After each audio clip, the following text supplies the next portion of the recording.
We are used to believe that sugar is life. For many of us, letting go of sweets constitutes true heresy. We believe that the worst thing about diabetes is you can't have sweets. Couple of years ago, I couldn't imagine letting go of sugar. It was everything for me.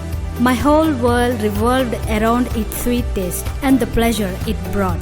I firmly believed that without sugar, life wouldn't be worth living. Later on, I realized something was wrong, that I was too dependent on sweets. I did some heavy research and stopped eating sugar for good. Here are the top reasons why. Addiction: sugar is highly addictive. Your body loves it because of all easy to consume calories it provides. Sugar is hyperpalatable, and that's exactly what your brain wants and rewards for. In the distant past, this was a sound strategy. Food was scarce, and tapping into rich energy source meant surviving in harsh environment. Today, it rather means obesity and diabetes, but we can't explain it to our subconscious. In addition, sweet taste is a sign of food you can safely eat. In short, sugar delivers a killer combo that's hard to resist, hooking you up once and for all. Obesity addiction is not the only danger of sugar. This substance is also responsible for obesity epidemic we have on our hands. Did you know that by 2050, obese people will constitute that majority of population? Well, sugar is responsible for it. First, it makes your body more insulin resistant. This causes your pancreas to work harder and produce more insulin each time you eat, storing large part of incoming calories in fat cells. Second, extra insulin blocks the hormone called leptin, which signals your brain you're eaten enough. This causes you to eat more because your body thinks it's starving. Note that is particularly true because a serious chunk of your meal was just turned into fat.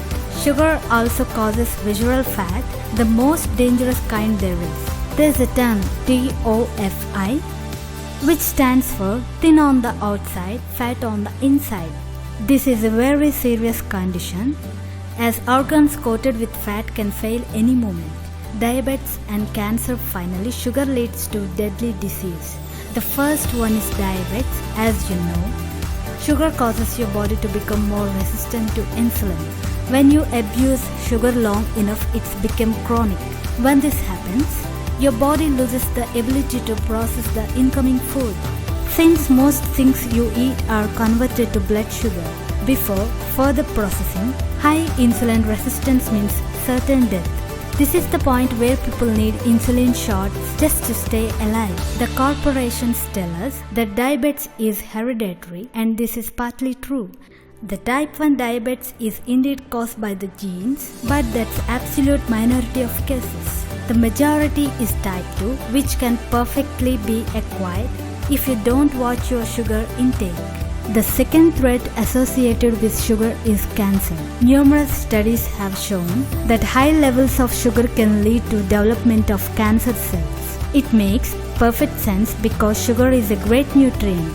Having lots of it in your bloodstream gives your enemy the energy to survive and flourish. Think about it when you eat that extra chocolate bar. Do you really want to take a chance, especially considering many other health problems that sugar causes directly or indirectly? I am pretty sure that in the future we will discover more about the deadly effects of sugar on our health. What you should do right now is avoid sugar as much as possible because the corporations have turned it into a weapon against us. Avoid all sweet beverages, stay clear of processed foods as much as possible, and replace sweets with fruits. It'll be hard at first, but your body will thank you later.